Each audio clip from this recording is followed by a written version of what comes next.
வணக்கம். இந்த சுட்டெரிக்கும் வெயில்ல இருந்து தப்பிக்க ஒரு நல்ல வழியை தேடிட்டு இருக்கீங்களா?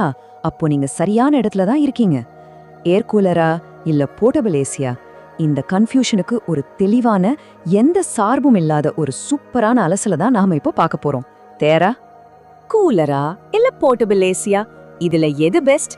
இந்த ஒரு கேள்விதான் இப்போ நம்மள பல பேரோட வீடுகள்ல பெரிய விவாதமா ஓடிட்டு இருக்கு இல்லையா? ரெண்டுமே நம்மள கூலா வச்சுக்கதான்.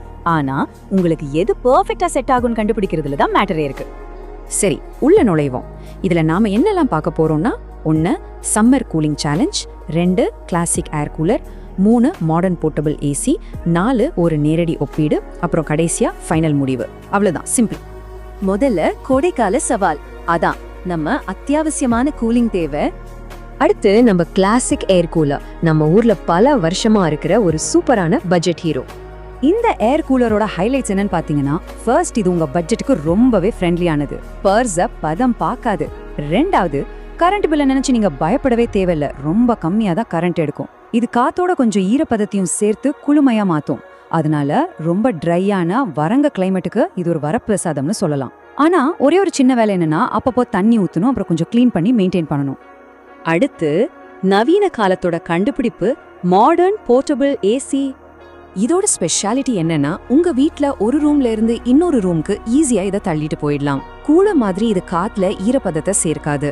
அதனால ரொம்ப புழுக்கமா இருக்கிற, ஹியூமிடிட்டி அதிகமா இருக்கிற இடங்களுக்கு இது பக்காவா செட் ஆகும். ஆனா கொஞ்சம் கவனிக்க வேண்டிய விஷயம் இருக்கு. இது கரண்ட் கொஞ்சம் அதிகமா இழுக்கும். அது மட்டும் இல்லாம சூடான காத்து வெளியே போறதுக்கு ஒரு எக்ஸாஸ்ட் பைப்பை ஜன்னல்ல செட் பண்றது கட்டாயம். 4வது பகுதி ஒரு நேரடி ஒப்பீடு. ரெண்டுத்துல எது கெத்துன்னு ஒரு குட்டி பாக்ஸிங் மேட்ச் பாத்துருவோமா? இப்போ இதுல ரொம்ப சுவாரஸ்யமான விஷயம் என்னன்னா, இந்த ரெஃப்ரிஜரண்ட் டெக்னாலஜி தான். போர்ட்டபிள் ஏசிகள் தண்ணிய வச்சு ஆவியாக்கி குளிர்விக்கிறது இல்ல. அதுக்கு பதிலா இந்த மாடர்ன் டெக்னாலஜியை யூஸ் பண்ணி காத்துல ஈரப்பதத்தை சேர்க்காமலே செம்ம சில்லுன்னு மாத்திரும். இதுதான் இதோட மிகப்பெரிய சீக்ரெட் வெப்பன். சுருக்கமா சொல்லணும்னா, தண்ணி மூலமா குளிர்விக்கிற முறை ரொம்பவே நேச்சுரலானது, சுற்றுச்சூழலுக்கு நல்லது. ஆனா இந்த ரெஃப்ரிஜரண்ட் கூலிங்ன்றது ரொம்ப பவர்ஃபுல்லான ஒரு மாடர்ன் முறை. 2 மெஷினுக்கும் உள்ள அடிப்படை வித்தியாசமே இது வேலை செய்யற விதத்துல தான் இருக்கு. அடுத்து உங்க பர்ஸ், அப்புறம் மாசம் வர கரண்ட் பில். இது ரொம்ப முக்கியம் இல்லையா? ஏர் கூலர்ஸ் நம்ம பட்ஜெட்டுக்கு ரொம்ப ஃப்ரெண்ட்லி, கரண்ட் பில்லும் கம்மியா தான் வரும். ஆனா மறுபக்கம் போர்ட்டபிள் ஏசிஸ் வாங்கும்போது விலையும் அதிகம், அதை எடுக்கிற கரண்ட்டும் கொஞ்சம் அதிகம்தான். அதனால உங்க பட்ஜெட்டை பிளான் பண்ணும்போது இதை கண்டிப்பா மனசுல வச்சுக்கோங்க. இட வசதியை பொறுத்த வரைக்கும் விஷயம் ரொம்ப சிம்பிளுங்க. உங்க வீடு நல்ல பெரிய திறந்த வெளியா, அதாவது ஓபன் ஸ்பேஸா இருந்தா ஏர் கூலர் தான் அங்க ராஜாவா செயல்படும். அதுவே நல்ல மூடின சின்ன ரூமா இருந்தா அங்க போர்ட்டபிள் ஏசி தான் பெஸ்ட் ரிசல்ட் கொடுக்கும். உங்க ரூமோட லே அவுட் தான் இங்க டிசைடிங் ஃபேக்டர்.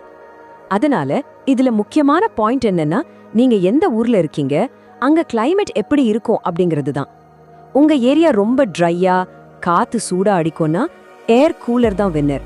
ஆனா எப்பவும் வேர்த்து விறுவிறுக்கிற மாதிரி ரொம்ப புழுக்கமான, ஹியூமிடிட்டி அதிகமான இடத்துல நீங்க இருந்தீங்கன்னா சந்தேகமே வேணாம், போர்ட்டபிள் ஏசி தான் உங்களுக்கு சாம்பியன்.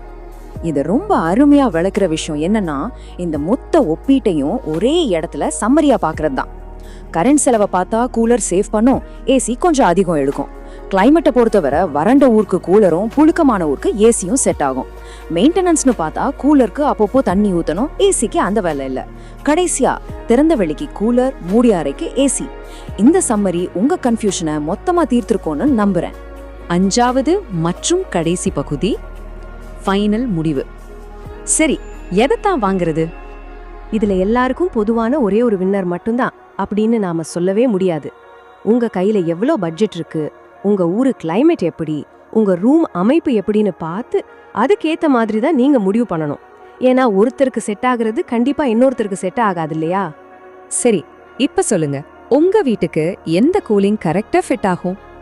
இந்த அலசல்ல நாம பார்த்த உண்மைகளை வச்சு இந்த சம்மரை சமாளிக்க உங்களுக்கான பெஸ்ட் சாய்ஸை நீங்களே செலக்ட் பண்ணுங்க. உங்க பட்ஜெட்டுக்கும் உங்க வீட்டுக்கும் எது பெஸ்ட்னு இப்போ உங்களுக்கு நல்லாவே தெரிஞ்சிருக்கும். ஸ்மார்ட்டா யோசிச்சு முடிவு பண்ணுங்க. இந்த சம்மரை செம்ம கூலா என்ஜாய் பண்ணுங்க. நாங்க கிளம்புறோம். டாடா.